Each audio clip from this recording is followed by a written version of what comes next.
Hello po sa inyong lahat mga ka-crypto. Ako po si Pinoy Crypto Trader at sa video na ito ay atin pong pag-uusapan ang aking technical analysis dito po kay Fluky Ino ngayon pong June 12 taong 2024. Pero isa lamang po itong quick update kaya maiksing analysis lamang po ang aking maibabahagi dito.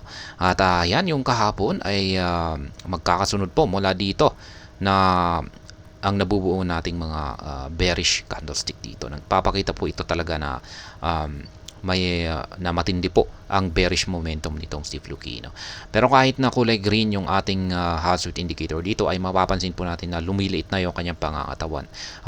Early signal po yan na nagsasabing malapit na pong maging bearish momentum itong si Fluky, no? Kaya yung pagliit ng kanyang sukat ay isa po itong paghahanda sa isang matinding magaganap na bearish na kalagayan nitong si Fluky Ino.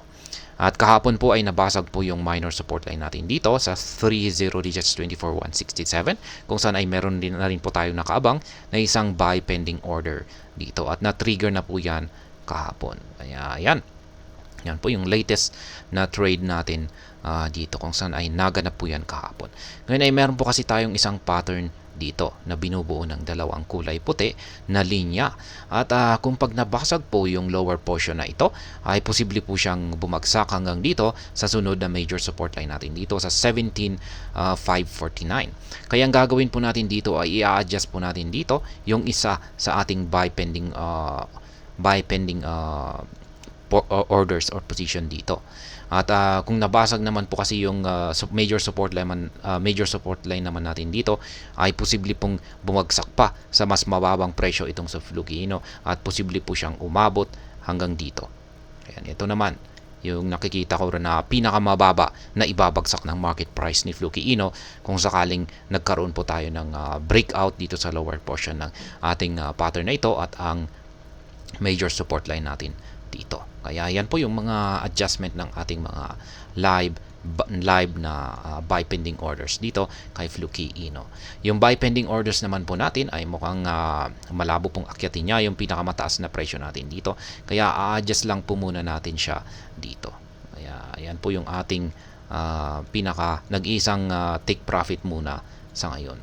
Kaya yan sa mga gustong gayahin or kopyahin yung aking simpleng paraan sa pag-trade dito kay Fluky Ino ay ayan po siya.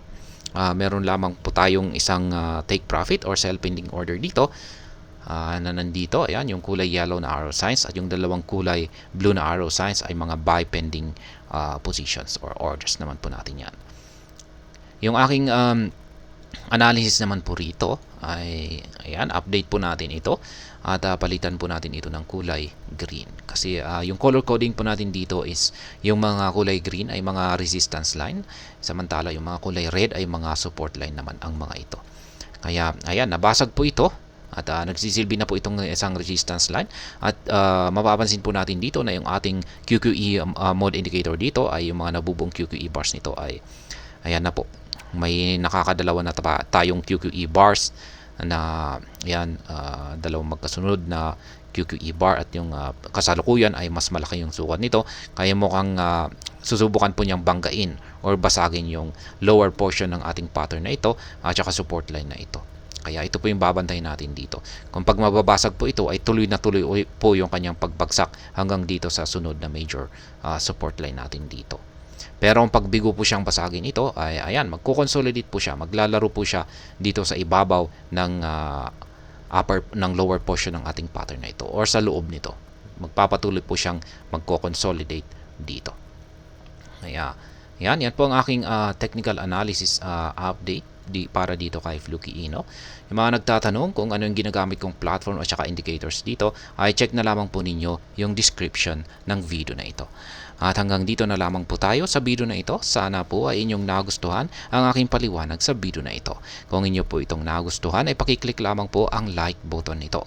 Para naman po sa mga bago lamang dito, kayo po ay aking inaanyayahan para mag-subscribe. Pakiclick na rin po ang bell icon nito dahil ito po ang siya magsisilbing notification nito sa mga bago kong videos na akin pong ina-upload sa aking YouTube channel na ito. Marami pong salamat sa panonood. Ingat po tayo lagi at God bless po sa ating lahat.